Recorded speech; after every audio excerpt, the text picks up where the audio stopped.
ನಮಸ್ಕಾರ ವೀಕ್ಷಕರೇ, SPR ಅಕ್ವೇರಿಯಂನಿಂದ ಇವತ್ತಿನ ಈ ವಿಡಿಯೋದಲ್ಲಿ ಪ್ಲಾಂಟೆಡ್ ಟ್ಯಾಂಕ್ನ ಯಾವ ರೀತಿ ಮೇಂಟೈನ್ ಮಾಡೋದು ಅನ್ನೋದನ್ನ ತಿಳಿಸ್ಕೊಡ್ತೀನಿ. ಮೊದಲಿಗೆ ಆ ಪ್ಲಾಂಟೆಡ್ ಟ್ಯಾಂಕ್ನ ಮೇಂಟೆನೆನ್ಸ್ ಮಾಡೋದಕ್ಕೆ ಮೊದಲು ಅದಕ್ಕೆ ಯಾವ್ಯಾವ ರೀತಿ ನಾವು ಟೂಲ್ಸ್ನ ಬಳಸಿ ನಾವು ನಮ್ಮ ಟ್ಯಾಂಕ್ನ ಕ್ಲೀನಾಗಿ ಇಟ್ಕೋಬೋದು ಅನ್ನೋದನ್ನ ನೋಡೋಣ. ನಾನು ಎಲ್ಲ ರೀತಿ ಟೂಲ್ಸ್ನ ನಿಮಗೆ ಪರಿಚಯ ಮಾಡಿಸ್ತಾ ಹೋಗ್ತೀನಿ.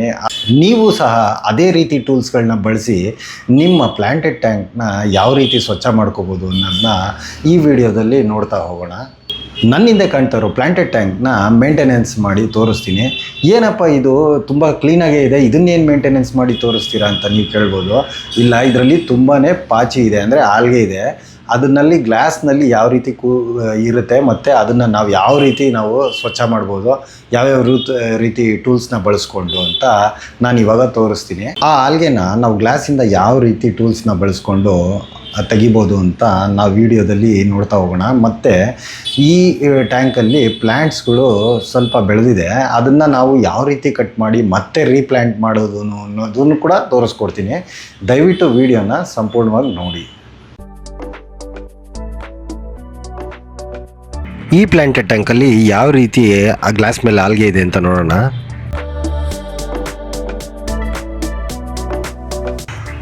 ಗ್ಲಾಸ್ನ ಎಲ್ಲ ಭಾಗದಲ್ಲೂ ಪಾಚಿ ಇರೋದು ನಾವು ಕ್ಲೀನಾಗಿ ನೋಡ್ಬೋದು.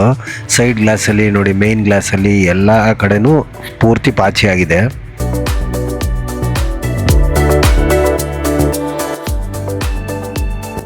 ಈ ಕ್ಯಾನ್ಸ್ಟರ್ನ ಔಟ್ಲೆಟ್ ಪೈಪಲ್ಲಿ ಕೂಡ ಪೂರ್ತಿ ಪಾಚಿ ಆಗಿರೋದು ನೋಡ್ಬೋದು ಒಳಭಾಗದಲ್ಲಿ. ಈ ಪೈಪನ್ನ ಕೂಡ ಯಾವ ರೀತಿ ನಾವು ಕ್ಲೀನ್ ಮಾಡ್ಬೋದು ಅಂತ ಈ ವಿಡಿಯೋದ ಮುಂದಿನ ಭಾಗದಲ್ಲಿ ನೋಡೋಣ.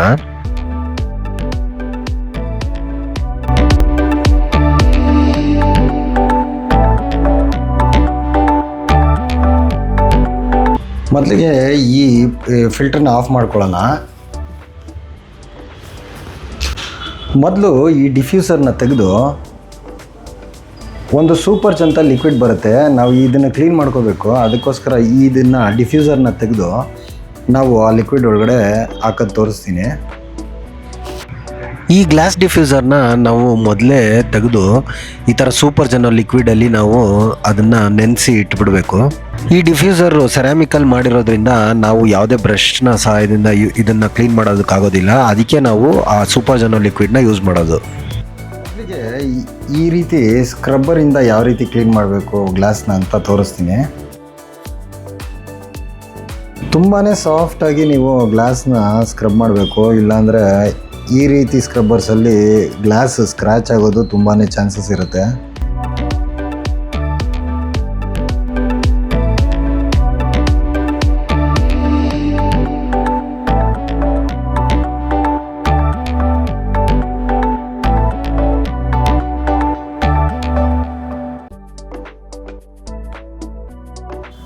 ನೆಕ್ಸ್ಟು ಈ ರೀತಿ ಸ್ಕ್ರಬ್ಬರಲ್ಲಿ ಯಾವ ರೀತಿ ಕ್ಲೀನ್ ಮಾಡಬೇಕು ಅನ್ನೋದನ್ನ ತೋರಿಸ್ತೀನಿ.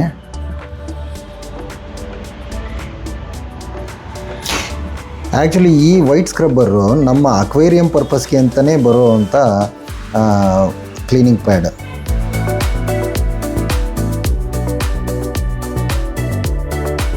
ನೋಡಿ, ಇಲ್ಲಿ ಆಲ್ಗೆ ಕಾಣಿಸ್ತಾ ಇದೆಯಾ? ನೋಡಿ ಹೇಗೆ ಬರ್ತಾ ಇದೆ ಅಂತ. ನೋಡಿ, ಆಲ್ಗೆ ಹೋಯ್ತು.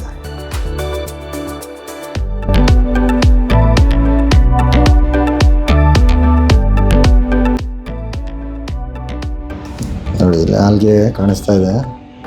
ನೋಡಿ, ಹಿಂಗೆ ಬಿಟ್ಟಿದ ತಕ್ಷಣ ಆಲ್ಗೆ ಯಾವ ರೀತಿ ಹೋಯ್ತು ಅಂತ.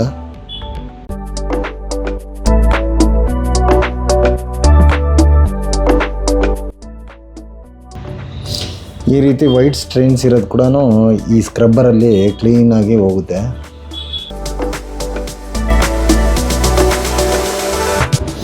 ನಾವು ಮೊದಲೇ ಯಾಕೆ ಈ ಸ್ಕ್ರಬ್ಬರ್ದು ಗ್ಲಾಸ್ನೇ ಕ್ಲೀನ್ ಮಾಡ್ಕೋಬೇಕು ಅಂತಂದರೆ, ನಾವು ಫಿಲ್ಟರ್ನ ಆಫ್ ಮಾಡಿರ್ತೀವಿ. ಇವಾಗ ನಾವು ಆಲ್ಗೆ ಕ್ಲೀನ್ ಮಾಡಿದಾಗ ಆ್ಯಕ್ಚುಲಿ ಈ ಆಲ್ಗೆ ಎಲ್ಲ ಸೆಟ್ಲ್ ಆಗುತ್ತೆ. ನಾವು ಆಮೇಲೆ ಅದನ್ನು ಸೈಫನ್ ಮಾಡ್ಕೊಳ್ಳೋದಕ್ಕೆ ಈಸಿ ಆಗುತ್ತೆ. ಅದಕ್ಕೆ ಫುಲ್ ನೀರಿರೋವಾಗಲೇ ನಾವು ಈ ಆಲ್ಗೆನ ನಾವು ಸ್ಕ್ರಬ್ ಮಾಡ್ಕೋಬೇಕು.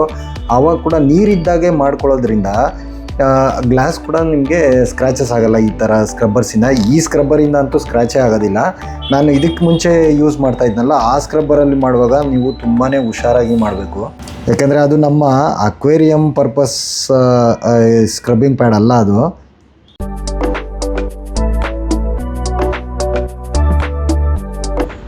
ನೋಡಿ ಸೈಡಲ್ಲಿ ಕೂಡ ಯಾವ ರೀತಿ ಕಾಣಿಸ್ತಾ ಇದೆ ಅಂತ.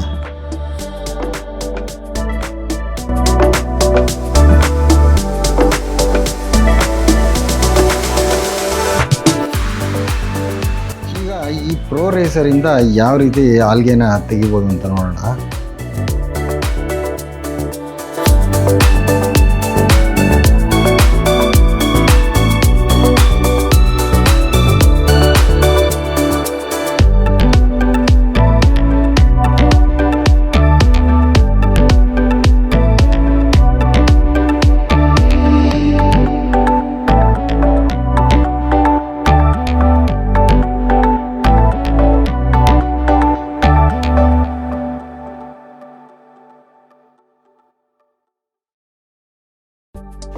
ಈಗ ಈ ಮೂಲೆಗಳನ್ನ ಈ ರೀತಿ ಟೂತ್ ಬ್ರಷಿಂದ ಯಾವ ರೀತಿ ಕ್ಲೀನ್ ಮಾಡೋದು ಅಂತ ನೋಡೋಣ.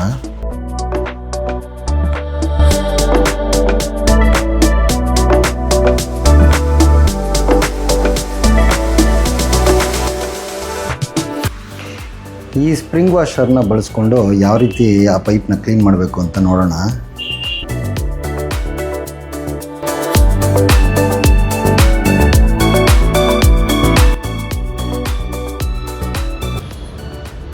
ನೋಡಿ ಈ ಪೈಪ್ ನಾನು ಕ್ಲೀನ್ ಮಾಡ್ತೀನಿ ನೋಡಿ.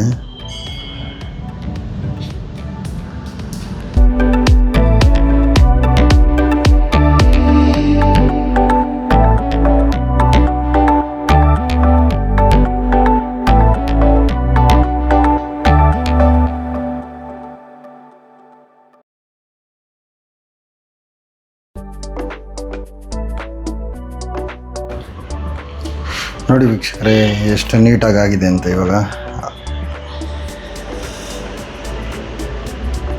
ಆ ಸ್ಪ್ರಿಂಗ್ ವಾಷರಲ್ಲಿ ಉಜ್ಜಿದಕ್ಕೆ ತುಂಬಾ ನೀಟಾಗಿದೆ.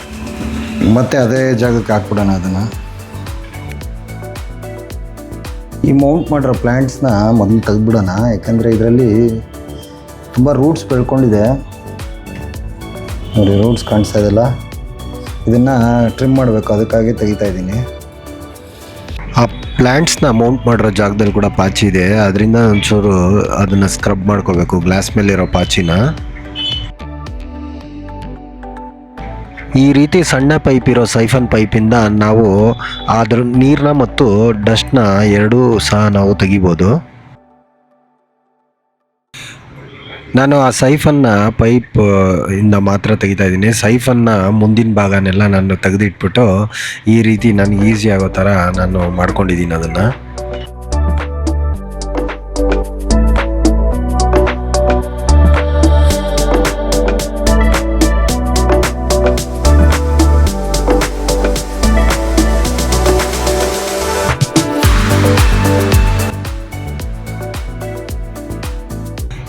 ನೀರನ್ನ ನಾವು 30 to 40% ಅಷ್ಟೇ ನಾವು ಸೈಫನ್ ಮಾಡಬೇಕು. ನೀರನ್ನ ನಾವು ಸೈಫನ್ ಮಾಡಿದ್ಮೇಲೆ ಈ ಕರ್ವ್ಡ್ ಸಿಸರಿಂದ ನಾನು ಆ ಸಣ್ಣ ಸಣ್ಣ ಪ್ಲ್ಯಾಂಟ್ಸ್ನ ಟ್ರಿಮ್ ಮಾಡ್ತಾ ಇದ್ದೀನಿ. ಮುಂಭಾಗದಲ್ಲಿ ಮತ್ತು ಹಿಂಭಾಗದಲ್ಲಿ ನಮಗೆ ಎಷ್ಟು ಎತ್ತರ ಬೇಕೋ ಪ್ಲ್ಯಾಂಟ್ಸು ಅಷ್ಟು ಮಾತ್ರ ನಾವು ಟ್ರಿಮ್ ಮಾಡ್ಕೋಬೇಕು.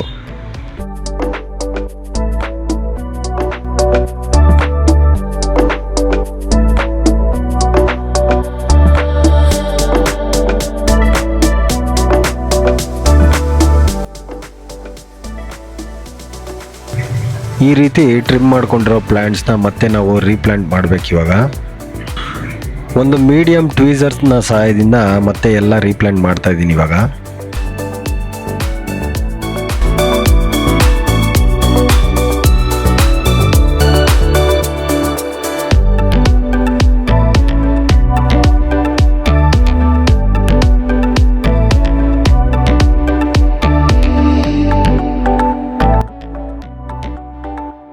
ಟ್ರಿಮ್ ಮಾಡಿದಾಗ ಬೇಡದಿರೋ ಎಲೆಗಳೆಲ್ಲ ಫ್ಲೋಟ್ ಆಗ್ತಾ ಇರುತ್ತೆ, ಅದನ್ನು ನೆಟ್ ಸಹಾಯದಿಂದ ಈ ರೀತಿ ನಾವು ಕ್ಲೀನ್ ಮಾಡ್ಕೋಬೇಕು ಅದನ್ನು.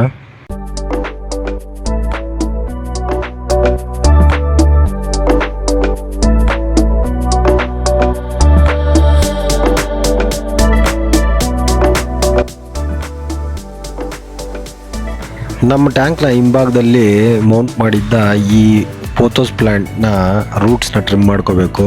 ಇಲ್ಲಾಂದರೆ ಅದು ಟ್ಯಾಂಕಲ್ಲಿ ಈ ರೀತಿ ಇದ್ದರೆ ನೋಡೋದಕ್ಕೆ ಚೆನ್ನಾಗಿ ಕಾಣಲ್ಲ. ಅದರಿಂದ ನಾವು ನೀಟಾಗಿ ಟ್ರಿಮ್ ಮಾಡ್ಕೋಬೇಕು. ಈ ಪೋಥೋಸ್ ಪ್ಲ್ಯಾಂಟ್ ಹಾಕೋದ್ರಿಂದ ಕೂಡ ಎಕ್ಸ್ಟ್ರಾ ಇರೋ ನ್ಯೂಟ್ರಿಯೆಂಟ್ಸ್ನ ಈ ಪ್ಲ್ಯಾಂಟ್ಸ್ ಅಬ್ಸರ್ವ್ ಮಾಡ್ಕೊಳ್ಳುತ್ತೆ. ಅದರಿಂದ ನಾವು ಈ ಪೋಥೋಸ್ ಪ್ಲ್ಯಾಂಟ್ನ ಯೂಸ್ ಮಾಡ್ತೀವಿ.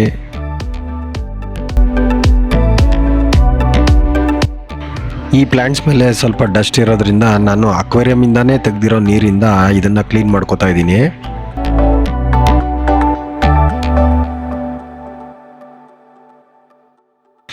ಈ ಪೋಥೋಸ್ ಪ್ಲ್ಯಾಂಟ್ನ ಎಕ್ಸ್ಟ್ರಾ ಬೆಳೆದಿರೋ ಸ್ಟೆಮ್ನ ನೀಟಾಗಿ ಕಟ್ ಮಾಡಿ ಅದನ್ನು ಕೂಡ ನಾವು ಪಾಟ್ ಹೋಲ್ಡರಲ್ಲಿ ಅರೇಂಜ್ ಮಾಡಬೇಕು ನೀಟಾಗಿ ಈ ಥರ. ಮೊದಲೇ ನೆನೆಸಿಟ್ಟಿದ್ದ ಈ ಗ್ಲಾಸ್ ಡಿಫ್ಯೂಸರು ನೋಡಿ ಇವಾಗ ಯಾವ ರೀತಿ ಕ್ಲೀನಾಗಿ ಈಚೆ ಬಂದಿದೆ. ಈ ಬಿಳಿ ಭಾಗ ಸೆರಾಮಿಕ್ಕಿಂದ ಮಾಡಿದ್ದು, ನಾವು ಇದನ್ನು ಯಾವುದೇ ಬ್ರಷಲ್ಲಿ ಕ್ಲೀನ್ ಮಾಡೋಕ್ಕಾಗಲ್ಲ. ಅದಕ್ಕೆ ನಾವು ಸೂಪರ್ ಜೆನೋ ಲಿಕ್ವಿಡ್ನ ಬಳಸ್ತೀವಿ. ಈಗ CO2 ಡಿಫ್ಯೂಸರ್ನ ಹಾಕೊಳ್ಳೋಣ.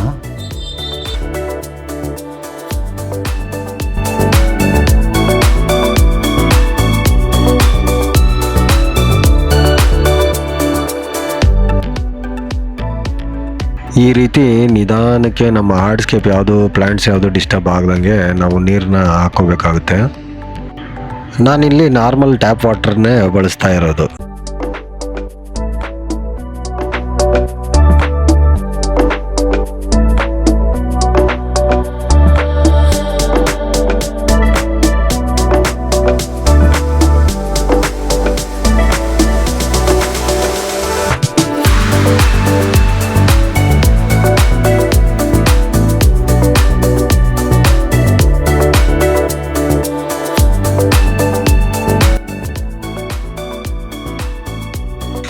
ನೀರೆಲ್ಲ ಫಿಲಪ್ ಆದಮೇಲೆ ಮತ್ತೆ ಆ ಪೋಥೋಸ್ ಪ್ಲ್ಯಾಂಟ್ನ ಬ್ಯಾಕ್ ಸೈಡು ಮೌಂಟ್ ಮಾಡ್ತಾ ಇದ್ದೀನಿ.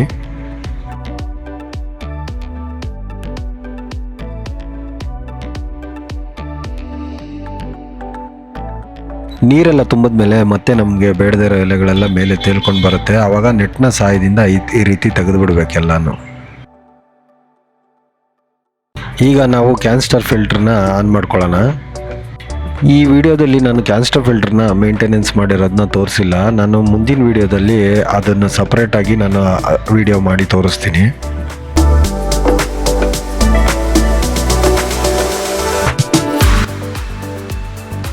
ಒಂದು ಮೈಕ್ರೋಫೈಬರ್ ಬಟ್ಟೆ ಸಹಾಯದಿಂದ ನಾವು ಅಕ್ವೇರಿಯಂನ ಮುಂದಿನ ಭಾಗದ ಗ್ಲಾಸ್ನ ಕ್ಲೀನ್ ಮಾಡ್ಕೊಳ್ಳೋಣ. ಈ ಥರ ಮೈಕ್ರೋಫೈಬರ್ ಬಟ್ಟೆ ಬಳಸೋದ್ರಿಂದ ನಮ್ಮ ಗ್ಲಾಸ್ ಸ್ಕ್ರಾಚ್ ಆಗಲ್ಲ. ಅದಕ್ಕೋಸ್ಕರ ನಾವು ಆ ಬಟ್ಟೆನ ಬಳಸ್ತೀವಿ. ನಮ್ಮ ಟ್ಯಾಂಕ್ನ ಮೇಂಟೆನೆನ್ಸ್ ಮುಗಿದಿದೆ ನೋಡಿ ಇವಾಗ ಯಾವ ರೀತಿ ಕಾಣ್ತಾ ಇದೆ ಅಂತ.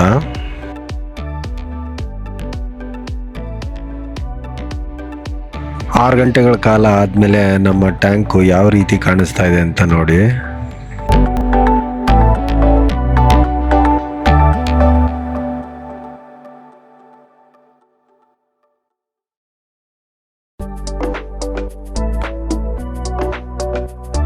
ಈ ಗ್ಲಾಸ್ ಮೇಲೆ ಗ್ರೀನ್ ಪಾಚಿ ಕಾಣಿಸ್ತಾ ಇತ್ತು ಸೈಡ್ ಗ್ಲಾಸಲ್ಲಿ ಮತ್ತು ಮೇನ್ ಗ್ಲಾಸಲ್ಲಿ. ನೋಡಿ ಇವಾಗ ಯಾವುದು ಪಾಚಿನೇ ಕಾಣಿಸ್ತಾ ಇಲ್ಲ, ಎಷ್ಟು ಕ್ಲೀನಾಗಿದೆ ಇವಾಗ. ಇಷ್ಟೊತ್ತು ನಾನು ಈ ವಿಡಿಯೋದಲ್ಲಿ ತೋರಿಸಿದಂಥ ಎಲ್ಲ ಟೂಲ್ಸ್ನೂ ನೀವು ಸಹ ಬಳಸ್ಕೊಂಡು ನಿಮ್ಮ ಟ್ಯಾಂಕ್ ಕೂಡ ಇದೇ ರೀತಿ ಸ್ವಚ್ಛವಾಗಿ ಇಟ್ಕೋಬೋದು.